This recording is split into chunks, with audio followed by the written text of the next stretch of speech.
बिस्मिल्लाहिर्रहमानिर्रहीम। गुमनाम हीरो के मुअज़्ज़ज़ नाज़रीन, अस्सलामु अलैकुम। आइए चलते हैं कहानी की तरफ। बाप को पुरानी दुश्मनी की बिना पर कत्ल कर दिया गया था और मैं इंतकाम लेने के लिए अपने माँ बाप के कातलों का पीछा कर रहा था। इस अखबारी इतला के मुताबिक मैं पाकिस्तान जाने के लिए जानकी देवी के साथ इस जहाज में सफर कर रहा था जो रेगिस्तान में गिरकर तबाह हो गया था। मजमून नामा निगार ने खदशा जाहिर किया था कि मुमकिन है हम दोनों भी चुके हों, लेकिन इसके साथ ही इसने इसको भी इम्कान का भी इजहार किया था कि हो सकता है हम दोनों जिंदा हों और राजस्थान के किसी शहर में मौजूद हों। अखबार ने आखिर में एक नोट भी लिखा था कि इस सिलसिले में मजीद तफसीलात आइंदा 2-3 रोज में शाया की जाएंगी। ये मुख्तसर सा मजमून जानकी और रूपमती ने भी पढ़ा था और ये भी गनीमत था कि रेगिस्तान में विजय ठाकुर के हाथ आने से लेकर नीलाम होने तक और इसके बाद भी हमने अपने असल नाम किसी को नहीं बताए थे। सिर्फ रूपमती ऐसी थी जिसे मैंने जानकी का नाम बताया था और मेरा नाम तो इसे अब भी मालूम नहीं था। वो मुझे श्रीमान जी ही कहती थी और इसे तो ये भी मालूम नहीं था कि मैं मुसलमान हूँ। लेकिन अब अखबार में ये मुख्तसर सा फीचर पढ़ने के बाद वो बड़ी गहरी नजरों से मेरी तरफ देख रही थी।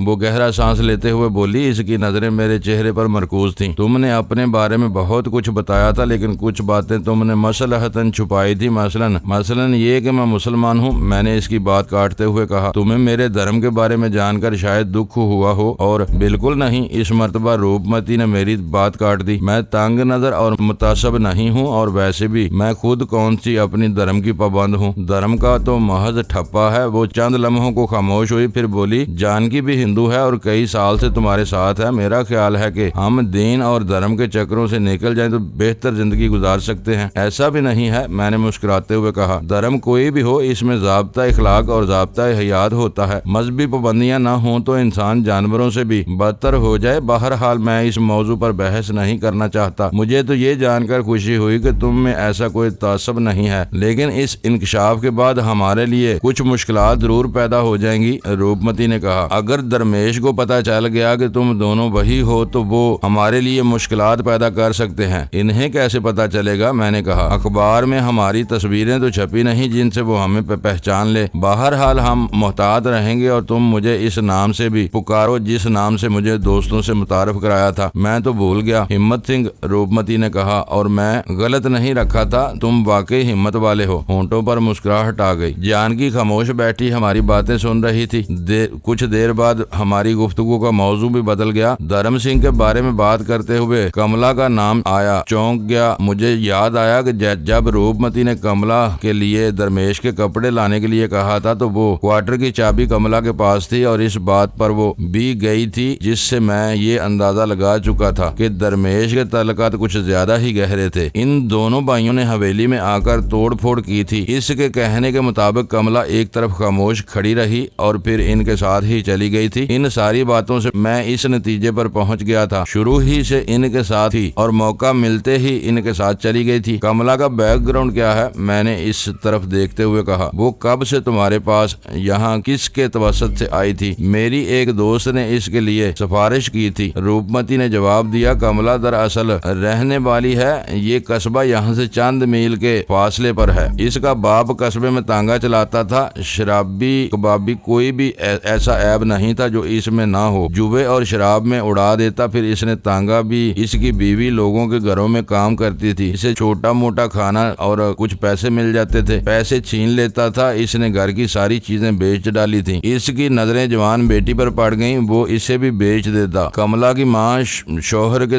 मजालम से तंग आ गई थी। इसका ये सुना कि वो अपनी बेटी का भी सौदा कर रहा है तो वो कांप उठी। इसने मेरी दोस्त लक्ष्मी को बताया जिसके घर का काम वो करती थी। लक्ष्मी इसके शराबी शोहर को डरा धमकाकर कमला को अपने घर ले गई। कमला के बाप को इस बात का बड़ा दुख था कि सोने की चिड़िया इसके हाथ से निकल गई और वो अपनी बीवी को कसूरवार समझता रहा। एक रात शराब के नशे में इसने अपनी बीवी को इस बेदर्दी से पीटा कि वो बेचारी जान से हाथ धो बैठी।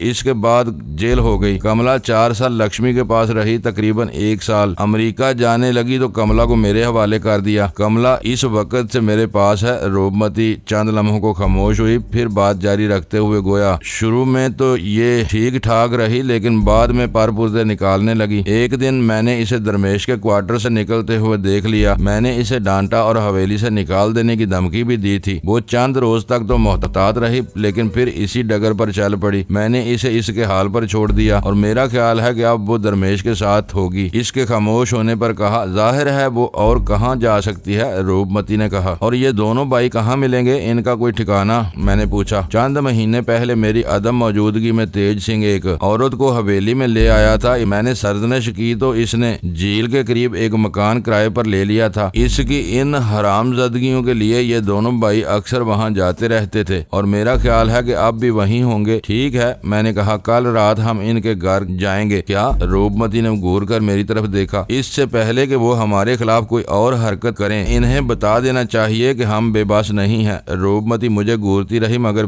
बोली कुछ नहीं। मैं जानता था कि यह पंगा लेने वाली बात है, लेकिन इसके बगैर चारा नहीं था। वो 2 मरतबा हमारे खिलाफ संगीन नौइयत की कार्रवाइयां कर चुके थे। दूसरी मरतबा तो उन्होंने हमें मौत के घाट उतारने में कोई कसर नहीं छोड़ी थी और मेरे ख्याल में तीसरी मरतबा इन्हें पहल करने का मौका नहीं देना चाहिए था, क्योंकि इस तरह वो हमें कोई नुकसान भी पहुंचा सकते थे। नीली शराड मरम्मत होकर वर्कशॉप से आ चुकी थी। अगले रोज हमने इसी गाड़ी का इंतखाब किया और रात 9 बजे के करीब हम तीनों इस गाड़ी पर बैठकर रवाना हो गए। मैं ड्राइव कर रहा था, रूपमती मेरे साथ वाली सीट पर बैठी हुई थी और जानकी पिछली निशिस्त पर थी। सड़कों पर ट्रैफिक का हजूम था। मेरे अंदर अभी कुछ झिझक थी, इसलिए मैंने कार की रफ्तार हल्की ही रखी थी। आधे घंटे बाद हम झील के साथ वाली सड़क पर पहुंच गए। झील के किनारों पर गुंजान आबादी थी। मुख्तलिफ गलियों में घूमने के बाद रूपमती के कहने पर मैंने एक जगह कार रोक ली। ये गली मुड़ोगे तो दाएं तरफ दूसरा मकान है, रूपमती ने इशारा से बताया। मैंने रूपमती को कार ही में बैठे रहने को कहा और जानकी को इशारा करते हुए नीचे उतर आया। गली ज्यादा कुशादा नहीं थी। तकरीबन हर मकान के दरवाजे के सामने दो तीन सीढ़ियां थी। इस मकान के सामने भी 3 सीढ़ियां थी। दरवाजा एक बालिशत के करीब खुला हुआ था। मैं चोरों की तरह मकान में दाखिल नहीं होना चाहता था। मैंने सबसे ऊपर वाली सीढ़ी पर खड़े होकर दस्तक दी। कोई जवाब नहीं मिला। दूसरी और तीसरी दस्तक के जवाब में भी खामोशी रही। मैंने जानकी को इशारा किया और दरवाजा खोलकर अंदर दाखिल हो गया। सहन बहुत कुशादा और फर्श में सुरख ईंटों का था। बाएं तरफ मध्यम रोशनी का बल्ब जल रहा था। 2 कमरे दाएं तरफ थे, 2 सामने। बाएं तरफ एक 6-7 फुट चौड़ा गलियारा सा था। सामने और दाएं तरफ वाले कमरों के दरवाजे बंद थे और अंदर तारीकी थी। मैं इस गलियारे की तरफ बढ़ गया। जानकी भी मेरे पीछे थी। सामने नजर आने वाले कमरों के पिछली तरफ भी मुख्तसर सा सहन था, जिसके इख्तिताम पर दाएं बाएं कमरे थे। मुझे अंदाजा लगाने में दुश्वारी पेश नहीं आई कि पुरानी तर्ज के इस मकान में 2 खानदान रिहाइश पजीर थे या रह सकते थे, बल्कि ऐसे मकान में तो कई खानदान रहते थे। लेकिन इस वक्त ये मकान बज़ाहिर खाली ही नजर आ रहा था। मैं कुछ और आगे बढ़ा तो बाएं तरफ एक कमरे का दरवाजा चंद इंच के करीब खुला हुआ था और अंदर रोशनी हो रही थी। मैं और जानकी दबे कदमों दरवाजे के करीब पहुंच गए। मैं दीवार के साथ चिपक कर खड़ा हो गया और अंदर से कोई आवाज सुनने की कोशिश करने लगा। मुझे नाकामी नहीं हुई। एक नुस्वानी हंसी की दबी सी आवाज सुनाई दे रही थी। जानकी बड़ी आहिस्तगी से दरवाजे के दूसरी तरफ चली गई और इससे पहले कि मैं अंदर झांकने के लिए आगे झुकता, इसने जोरी से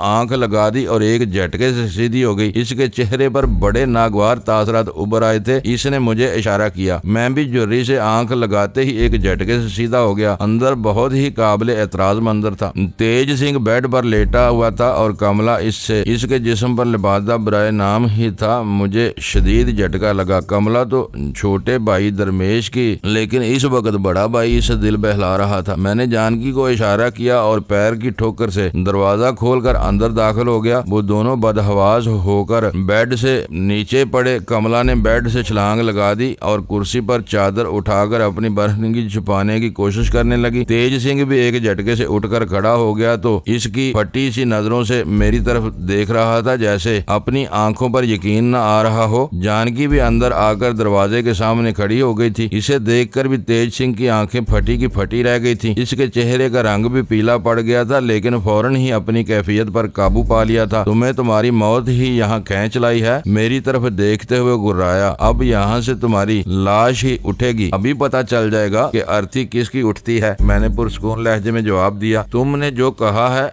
अब मेरी बारी है। जानकी मुझसे 2 कदम आगे निकल गई थी। मेरा ध्यान इसकी तरफ था ताकि इसे काबू में कर सके। तुम्हारा मुन्ना कहाँ है? इसे भी बुला लो ताकि एक बार ही दोनों का फैसला हो सके। मैंने तेज सिंह की तरफ देखते हुए कहा। मुन्ना रहा रे। अपने अकब से आवाज सुनकर मैं उछल पड़ा। मैं तेजी से पलटा लेकिन मुझे देर हो चुकी थी। दरमेश शराब की बोतल सर पर लगी और मेरी आंखों के सामने नीली पीली चिंगारियां सी नाचने लगी। बोतल सर पर लगी थी और शराब मेरे सर और चेहरे को तर करते हुए गर्दन पर बहने लगी। सख्त नागवार बू मेरे नथनों में जा रही थी। मैं लड़खड़ा गया, अपने आप को संभालने की कोशिश की, लेकिन दूसरे ही लम्हे तेज सिंह ने मेरे ऊपर छलांग लगा दी और मुझे धकेलता हुआ दीवार तक ले गया। मेरा सर दीवार से टकराया और दूसरे ही लम्हे मेरे नजरों के सामने काली चादर फैलती चली गई। मेरे दिमाग में धमाके से हो रहे थे, आंखों के सामने तारीकी बढ़ रही थी। मैं सर को जोर जोर से झटके देने लगा। मेरे जहन में इस वक्त सिर्फ एक ही बात थी, अगर इस वक्त मैंने अपने हवास बहाल न रखे तो ये मेरी जिंदगी के आखिरी लम्हात होंगे। तेज सिंह ने एक बार फिर मुझे गिरफ्त में लेकर दीवार के साथ पटक दिया, लेकिन इस मर्तबा मेरा सर दीवार से नहीं टकराया था। इसके बरअक्स एक और करिश्मा ये हुआ कि जोरदार झटका लगने से मेरे हवास बहाल होने लगे थे और आंखों के सामने फैली हुई तारीकी भी छटने लगी। और फिर इसी लम्हे मेरी समात से टकराने वाली एक नस्वानी चीख मुझे होश में ले आई। ये चीख अगरचे किसी गहरे कुएं की तह से आती हुई महसूस हुई थी, लेकिन इस आवाज ने मेरे होशो हवास को झंझोड़ कर रख दिया था। मैंने सर को एक और जोरदार झटका देते हुए सामने खड़े हुए तेज सिंह की तरफ देखा। इसका चेहरा धुंध में लिपटा हुआ था, लेकिन धुंध बतदरीज छटती चली जा रही थी और इसका चेहरा साफ दिखाई देने लगा। ऐसा मकरू और खौफनाक चेहरा मैंने इससे पहले नहीं देखा था। तेज सिंह अगरचे खासा खूबरू आदमी था, मगर गुस्से की शिद्दत ने इसके चेहरे को बिगाड़ कर रख दिया था। अंगारे बरसाती हुई सुर्ख आंखें, बिंचे हुए बारी जबड़े, कोंखवार भेड़िए की तरह चमकते हुए दांत और शदीद तनाव से इसके चेहरे पर बेपनाह सफाकी आ गई थी। वो इस वक्त इंसान नहीं, कोई खोंखवार दरिंदा ही लग रहा था। वो नस्वानी चीख एक बार फिर मेरी समात से टकराई। इस मर्तबा वो आवाज बहुत वाज़े और बहुत करीब से आई थी। मैंने गैर इरादी तौर पर इस तरफ देखा। जानकी दरमेश की गिरफ्त में थी और वो इसे मुसहरी पर गिराने की कोशिश कर रहा था। तेज सिंह ने एक बार फिर दोनों हाथ मेरे गिरेबान में डाल दिए। वो इस मर्तबा भी मुझे उठाकर पटकना चाहता था, लेकिन अब मैंने इसे मौका नहीं दिया और अपने तमाम हवास मुजतमा करके इसके चेहरे पर जोरदार टक्कर मार दी। तेज सिंह की नाक पर लगने वाली टक्कर खासी जोरदार थी और वो बिलबिला उठा और मेरे गिरेबान से हाथ हटाकर झुकता चला गया। इसका एक हाथ अपनी नाक पर पहुंच गया था। मैंने संभल कर इसकी तरफ देखा। इसकी नाक से बहने वाला खून हाथ को तर करता हुआ फर्श पर टपक रहा था। मैंने इसे सर के बालों से पकड़कर सीधा किया। इसके चेहरे पर करबो अजियत के बेपनाह तासरात उमड़ आए थे। शायद इसकी नाक का पांसा टूट गया था, खून की धार की सूरत में बह रहा था, लेकिन मुझे इस पर जरा भी तरस नहीं आया। वो मेरी जान का गाहक था, मैं इसे किस तरह माफ कर सकता था। मैंने दूसरे हाथ का गूंसा बनाया, लेकिन फिर मुट्ठी पूरी तरह खोल दी और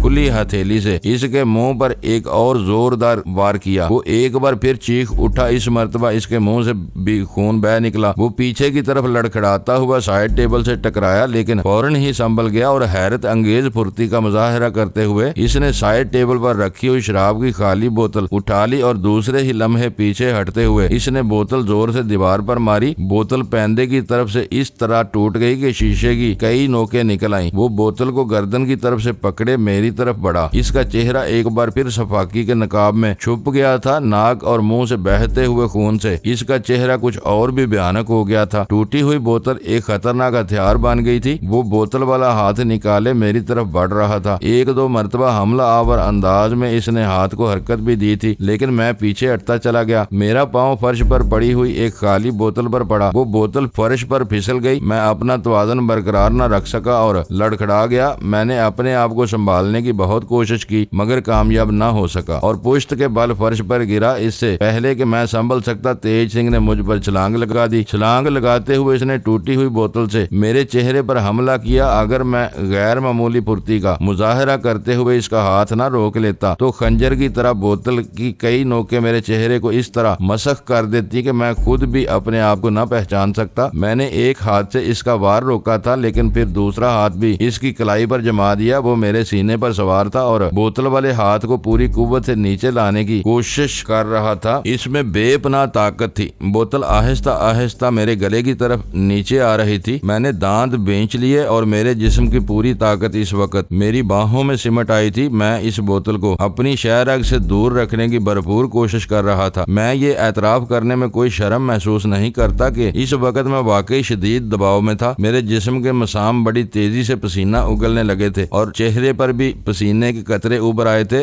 मौत लम्हा बे लम्हा मेरी शहरग के करीब आ रही थी। तेज सिंह ने हाथ को झटका दिया। बोतल का एक किनारा मेरी ठोड़ी को छू गया, हल्का सा चरका लगा और खून रसने लगा। इसका हाथ कुछ और नीचे आ गया। मेरे नरखरे और बोतल के दरमियान गालबन 1 इंच या इससे कम फासला रह गया था और ये फासला बतदरीज कम हो रहा था। किसी भी लम्हे मेरा नरखरा उधर सकता था, अब या कभी नहीं। मेरे दिमाग में एक जोरदार झमाका हुआ और मुझे यूं लगा जैसे मेरी बाहों में नई कुव्वत भर गई हो। मैं इसका हाथ ऊपर उठाता चला गया। टूटी हुई बोतल पहले मेरे गले और फिर मेरे चेहरे से ऊपर होती चली गई और फिर मैंने इसके हाथ को एक जोरदार झटका दिया। तेज सिंह दाएं तरफ फर्श पर उलट गया। इसके हाथ में पकड़ी हुई बोतल दीवार से टकराकर मजीद टूट गई। अब इसके हाथ में सिर्फ बोतल की गर्दन रह गई थी। मैं बड़ी तेजी से उठकर खड़ा हो गया और इसे संभलने का मौका दिए बगैर अपना पैर इसकी कलाई पर रख दिया और दबाव डालता चला गया। इसकी मुट्ठी बतदरीज खुलती चली गई और टूटी हुई बोतल की गर्दन भी इसके हाथ से निकल गई। मैंने दूसरे पैर से इसके इसी बाजू के कंधे पर जोरदार ठोकर मारी। तेज सिंह बिलबिला उठा, लेकिन दूसरे ही लम्हे इसने दूसरे हाथ से मेरे पैर को पकड़कर जोरदार झटका दिया। मैंने पूरी कुव्वत से उछलकर अपना पैर इसकी गिरफ्त से छुड़ाया और एक तरफ हट गया और बाएं हाथ की हथेली से अपनी ठोड़ी पर रिसने वाला खून पहुंचने लगा। तेज सिंह भी बड़ा जिगरे वाला आदमी था। जिस तरह इसकी नाक का बांसा टूटा था और शायद सामने के 1-2 दांत भी अपनी जगह से हिल गए थे, इसे तो हथियार डाल देना चाहिए थे। लेकिन वो न सिर्फ मेरा मुकाबला कर रहा था बल्कि मुझ पर हावी होने की कोशिश भी कर रहा था। वो बड़ी फुर्ती से उठकर खड़ा हो गया। चंद लम्हे खूंखार नजरों से मेरी तरफ देखता रहा, फिर अरना भैंसे की तरह हमला आवर हुआ, मगर मैं इसे तुरा देकर अपने आप को बचा गया और वो अपनी ही जोंक में दीवार से जा टकराया। मैंने दूसरी तरफ देखा, दरमेश जानकी को रगीद रहा था, लेकिन जानकी भी बड़ी दलेरी से इसका मुकाबला कर रही थी और दरमेश अभी तक इसे पूरी तरह जेर नहीं कर सका था। कमला चादर जिस्म पर लपेटे कमरे के एक कोने में खड़ी थी। इसकी आंखों में बेपनाह दहशत और चेहरे पर खौफ था और फिर वो मौका पाकर दरवाजे की तरफ लपकी। मैं इसे रोकना चाहता था, मगर इसी वक्त तेज सिंह ने एक बार फिर पलटकर मुझ पर हमला कर दिया। मैं गफलत में इस मर्तबा मार खा गया और वो मुझे रगीदता हुआ दीवार तक ले गया। इससे पहले कि मैं संभल सकता, इसने मेरे जबड़े पर 2-3 बहुत ही करारे किस्म के घोंसे जड़ दिए। मेरा दिमाग झुनझुना उठा। मैंने तेज सिंह की कलाई गिरफ्त में लेकर दूसरे हाथ से इसी बाजू की बगल में एक जोरदार घूंसा मारा। वो तकरीबन 1 फुट ऊपर उछला था। मेरा दूसरा घूंसा इसके कंधे वाले जोड़ पर पड़ा। वो बुरी तरह चीख उठा। मैंने इसकी टांगों के बीच में घुटने से जरब लगाकर इसे छोड़ दिया। वो दोहरा हो गया और मैं दरमेश की तरफ लपका। इसने दोनों हाथ जानकी गले पर जमा रखे थे और जानकी बुरी तरह हाथ पैर पटक रही थी। इसके मुंह से खरखराहट की अजीब गुटी गुटी सी आवाजें निकल रही थी। दरमेश के चेहरे पर बेपनाह दरिंदगी थी। इसके होंठों से कफ बह रहा था। शायद इसे इस बात का भी गुस्सा था कि इतनी देर में एक औरत इसके काबू में नहीं आ रही थी और जब वो इसके काबू में आई तो इस पर जुनून तारी हो गया था और वो जानकी को जान से मार डालना चाहता था। मैंने लपक कर दरमेश की पसलियों में जोरदार ठोकर रसीद कर दी, लेकिन इस पर कोई असर नहीं हुआ। मेरी दूसरी ठोकर इसकी खोपड़ी पर पड़ी। ये वार कारगर साबित हुआ और वो कराहता हुआ दूसरी तरफ उलट गया। मैंने इसे एक और ठोकर रसीद कर दी। इस दौरान में तेज सिंह मेरी तरफ लपका। मैं अपनी जगह पर खड़े खड़े उछला और इसके सीने पर फ्लाइंग किक रसीद कर दी। वो उलटकर दरवाजे की तरफ गिरा। मेरा ख्याल था कि वो उठकर मुझ पर हमला करेगा, लेकिन इसने संभलते ही दरवाजे से बाहर छलांग लगा दी। मुन्ना पाग, वो चीखा। मुन्ना यानी दरमेश भी खोपड़ी सहलाता हुआ उठ गया था। मैंने लपक कर इसे किक मारना चाही, लेकिन वो बड़ी फुर्ती से एक तरफ हट गया। मैं अपना तवाज़ुन खो बैठा और लड़खड़ा कर गिर गया और जब संभला तो दरमेश दरवाजे की तरफ दौड़ लगा चुका था। मैं भी इसके पीछे लपका। मेरा ख्याल था कि वो दोनों भाई बाहर वाले दरवाजे की तरफ गए होंगे, लेकिन बाएं तरफ दौड़ते हुए कदमों की आवाज सुनकर मैंने इस तरफ देखा। इस तरफ दीवार के साथ ऊपर जाने के लिए सीढ़ियां थीं और वो दोनों सीढ़ियों पर दौड़े जा रहे थे। मैं इस तरफ लपका, लेकिन वो छत पर पहुंच चुके थे। मैं दौड़ता हुआ कमरे में वापस आ गया। जानकी मुसहरी पर पड़ी थी। इसकी आंखें जैसे हलकों से उबली पड़ रही थी। चेहरा बिल्कुल सुर्ख हो रहा था। इसे शायद सांस लेने में भी दुश्वारी पेश आ रही थी। वो एक हाथ से अपना गला सहला रही थी। जानकी, जानकी, होश में आओ। आओ। मैंने इसे सहारा देकर उठा दिया। पानी इसके हलक से फंसी फंसी सी आवाज निकली। मैंने इधर उधर देखा। अलमारी के साथ ड्रेसिंग टेबल पर शीशे का जग रखा हुआ था जो आधे के करीब पानी से भरा हुआ था। मैंने हाथ बढ़ाकर जग उठा लिया और जानकी के होंठों से लगा दिया। कुछ पानी जानकी के हलक में गिर गया और कुछ इसकी ठोड़ी और गले पर बहता हुआ शर्ट को तर करने लगा। पानी के एक दो और घूंट पीने के बाद जानकी के हवास बहाल होने लगे। वो मतवहश नजरों से इधर उधर देखने लगी। वो भाग गए। मैंने इसकी निगाहों का मतलब समझते हुए कहा, तुम ठीक हो? वो मेरी तरफ देखने लगी। हाँ, मैं ठीक हूँ, मैंने जवाब दिया। क्या तुम उठ सकती हो? यहाँ ज्यादा देर रुकना मुनासिब नहीं है। मैं देख रहा था कि जानकी बिल्कुल नडाल हो रही थी। मैंने इसे सहारा देकर उठा दिया और बाजू से पकड़कर दरवाजे की तरफ चलने लगा। 2-3 कदम चलने के बाद वो संभल गई। मैं दरवाजे के करीब रुककर इधर उधर देखने लगा। ड्रेसिंग टेबल की ऊपर वाली दराज जरा सी खुली हुई थी और इसमें कोई चीज चमकते देखकर मैं इसकी तरफ बढ़ गया और दराज पूरी तरह बाहर खींच दी। इसके साथ ही मेरी आंखों में चमक उभर आई। दराज में एक खतरनाक खंजर था। खुली हुई दराज में वही खंजर बल्ब की रोशनी में चमक रहा था। खंजर के साथ ही छोटी नाल वाला एक रिवाल्वर भी पड़ा हुआ था। मैंने वो रिवाल्वर उठा लिया। खोल कर देखा तो इसमें पूरी गोलियां भरी हुई थी। वो रिवाल्वर मैंने जेब में डाल लिया और खंजर उठाकर देखने लगा। इसके एक तरफ धार थी और दूसरी तरफ दरांती की तरह बहुत बारीक बारीक दंदाने बने हुए थे। मैंने खंजर भी अपने कब्जे में ले लिया। इन दोनों भाइयों में से किसी को ये हथियार उठाने का मौका नहीं मिला था। अगर रिवाल्वर इनमें से किसी के हाथ में आ जाता तो शायद सूरत हाल मुख्तलिफ होती। जानकी दरवाजे से टेक लगाए खड़ी एक हाथ से गला सहला रही थी। मैंने इसका दूसरा हाथ पकड़ा और कमरे से बाहर आ गया। वो दोनों भाई जिस तरह भागे थे, इनके वापस आने की कोई तवक्को नहीं थी। बैरूनी दरवाजे के करीब आकर मैंने गली में इधर उधर झांका। कोई गैर मामूली बात नजर नहीं आई थी। एक उदेड़ उम्र आदमी और एक औरत बाएं तरफ जा रहे थे। मर्द ने कंधे पर 3-4 साल के एक बच्चे को बिठा रखा था। मैंने जानकी को इशारा किया और हम मकान से निकलकर गली में आ गए। गली का मोड़ मुड़ते हुए मुखालिफ सिमत से आने वाले 2 और आदमी भी मिले थे। वो अपने किसी घरेलू मसले पर बहस करते हुए चल रहे थे, इसलिए हमारी तरफ किसी ने भी तवज्जो नहीं दी थी। रूपमती की कार दूसरी गली में मौजूद थी, लेकिन जब हम कार के करीब पहुंचे तो रूपमती को कार में ना पाकर मेरे दिल की धड़कन तेज हो गई। मैं इधर उधर देखने लगा। मेरा ख्याल था कि अपने आप को दूसरों की नजरों से बचाने के लिए रूपमती कार से उतरकर किसी तारीख गोशे में दुबक गई होगी। मैं मुतजस्सिस निगाहों से इधर उधर देखने लगा, लेकिन वो कहीं दिखाई नहीं दी। मैंने सरगोशियाना अंदाज में इसका नाम लेकर 2-3 मरतबा पुकारा भी, लेकिन कोई जवाब नहीं मिला। मेरे दिमाग में सनसनाहट सी होने लगी। अगर रूपमती अपने आप को दूसरों की नजरों से बचाने के लिए कार से उतरकर कहीं छुपी होती तो हमें देखकर या मेरी आवाज सुनकर इसे सामने आ जाना चाहिए था। मेरे जहन में तरह तरह के वसवसे सार उभारने लगे। मैंने जानकी को कार के करीब छोड़ा और रूपमती को इधर उधर की गलियों में तलाश करने लगा। मैं इसका नाम लेकर सरगोशियों में आवाजें भी दे रहा था, लेकिन रूपमती का कोई सुराग नहीं मिला। मैं वापस आ गया। जानकी कार से टेक लगाए खड़ी थी। वहां से चंद गज के फासले पर बिजली के खंबे पर बल्ब जल रहा था, जिसकी जर्द रोशनी यहाँ तक भी पहुंच रही थी। बल्ब की रोशनी में जानकी का चेहरा कुछ और भी पीला सा लग रहा था। इसके बाल बिखरे हुए थे और कमीज दाएं कंधे से फटी हुई थी। वो इस वक्त भी गहरे गहरे सांस ले रही थी। मेरी हालत भी कुछ अच्छी नहीं थी। ठोड़ी के जख्म से अब भी बहुत हल्का खून रिस रहा था, जिससे मैं बार बार आस्तीन से पूछ रहा था। मेरे बाल बिखरे हुए थे। शराब की बोतल मेरे सर पर टूटी थी। मेरे बाल भी भीगे हुए थे और शर्ट भी तार थी। शराब के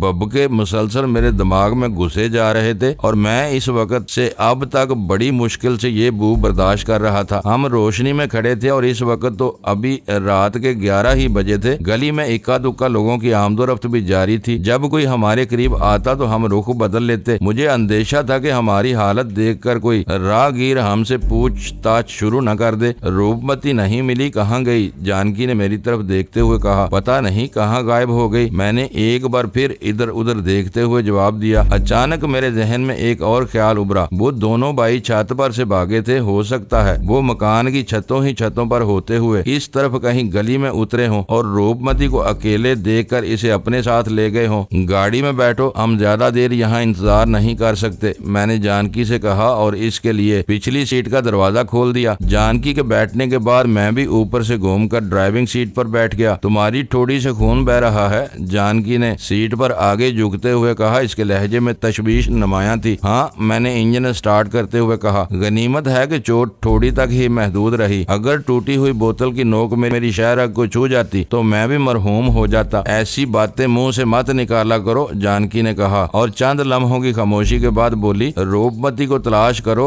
गलियों में। अगर वो इन हरामजादों के हाथ लग गई तो वो इसका हशर कर देंगे। मुझे शुबा है कि वो दोनों भाई छतों से होते हुए इस गली में कूदे होंगे और यहाँ रूपमती को देखकर अपने साथ ले गए होंगे। मैंने कहा, मुझे तुम्हारे इस ख्याल से इत्तेफाक नहीं है। जानकी ने कहा, अगर उन्होंने यहाँ रूपमती को देखा होता तो वो गाड़ी को नजरअंदाज न करते, गलियों में पैदल दौड़ने से लाख दर्जे बेहतर होती। जानकी का ख्याल भी गलत नहीं हो सकता था। तेज सिंह बुरी तरह जख्मी था। दरमेश का चेहरा भी जानकी ने अपने नाखूनों से उधेड़ कर रख दिया था। वो अपने घर से भागे भी नंगे पैर थे। इस वक्त इनका हुलिया ऐसा था कि कोई भी शख्स इन्हें जुराइम पेशा समझकर पुलिस के हवाले कर सकता था। अगर वो इस तरफ आए होते तो रूपमती से ज्यादा इस गाड़ी पर तवज्जो देते जो इन्हें फरार होने में मदद दे सकती थी। तो फिर रूपमती कहाँ गई? यही सोचते हुए मैंने गाड़ी आगे बढ़ाकर बाएं तरफ की एक गली में मोड़ दी। दरअसल मुझे मालूम नहीं था कि ये रास्ता आगे किस तरफ जाता था। मैं तो गाड़ी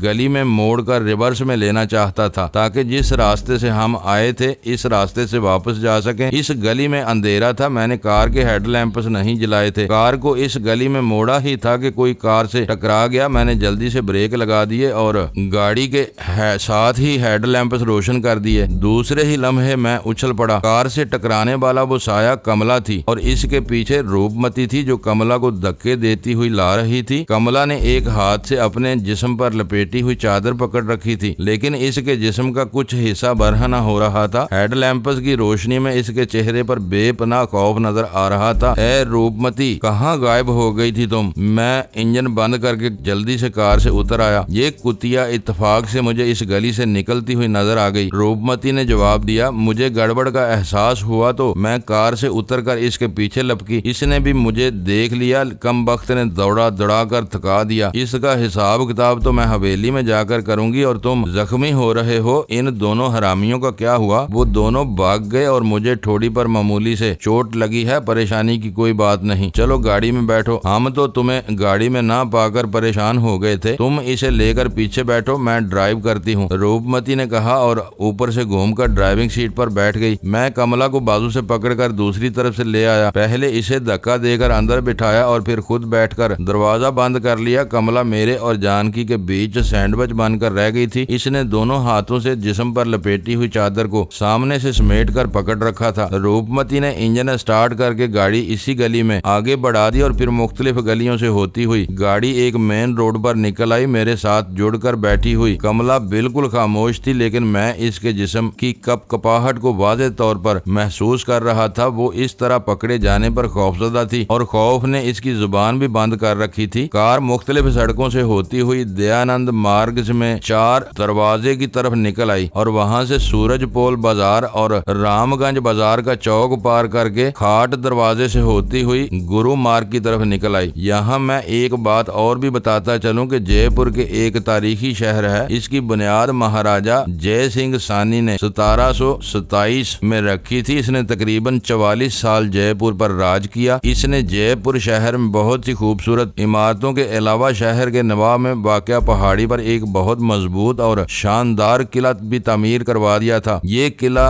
1734 में तामीर हुआ था, लेकिन बाद में आने वाले महाराज इसमें जरूरत के मुताबिक तब्दीलियां भी करते रहे। इस किले का कदीम नाम तो सुदर्शनगढ़ है, मगर जयपुर किले तक जाने वाला रास्ता चूंकि निहारगढ़ नामी बस्ती से गुजरता है, इसलिए इसका नाम ही निहारगढ़ किला पड़ गया और आजकल इसी नाम से जाना जाता है। शहर के 3 एतराफ में पहाड़ियां और एक तरफ रेगिस्तान है। शहर को दुश्मन के हमलों और रेगिस्तान की तरफ से उठने वाले रेत के तूफान से महफूज रखने के लिए इसके गिर्द एक बहुत ऊंची और बहुत मजबूत फसील तामीर करवाई गई थी। शहर में आमदोरफ्त के लिए 7 मरकजी दरवाजे थे जो आज भी मौजूद हैं और मुख्तलिफ नामों से पहचाने जाते हैं। बढ़ती हुई आबादी के साथ साथ शहर फसील के बाहर भी चारों तरफ फैलता चला गया। इस कदीम फसील के बेशतर हिस्से आज अगरचे गायब हो चुके हैं, लेकिन इन दरवाजों से इसकी अजमत का इजहार होता है। मैंने 4 दरवाजा और घाट दरवाजा नामी जिन 2 दरवाजों का जिक्र किया है, ये दरवाजे भी इसी फसील का एक हिस्सा हुआ करते थे। आज ये इलाका इनके नाम है।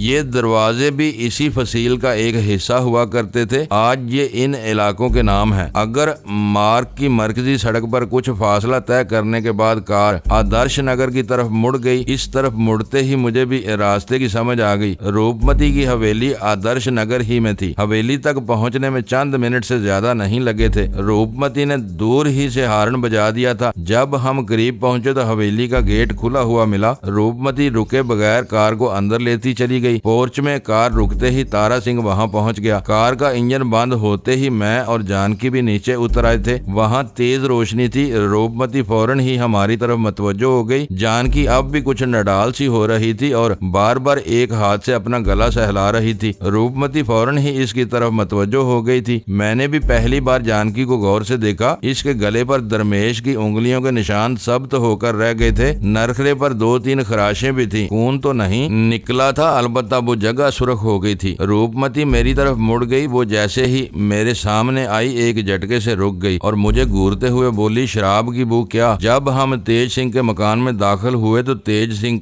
कमला के साथ दादे ऐश दे रहा था। मैंने मुस्कुराते हुए रूपमती की बात काट दी। इसके फौरन ही बाद दरमेश भी शराब की नई बोतल लेकर आ गया। मैं इनका मेहमान था। इन्होंने शराब से मेरी तवाज़ो कर डाली और मैं पूरी बोतल। दरमेश ने शराब की बोतल इसके सर पर तोड़ दी थी। जानकी ने मेरी बात काटते हुए कहा, मुअज़्ज़ज़ नाज़रीन, लाइक करें, शेयर करें और कमेंट्स बॉक्स में पाक आर्मी जिंदाबाद, पाकिस्तान पाइंदाबाद का नारा ज़रूर दर्ज करके अपने मुल्क पर फ़ख्र करें और पाकिस्तान की बुनियादें मजबूत करने में अपना किरदार अदा करें। वीडियो देखने का शुक्रिया।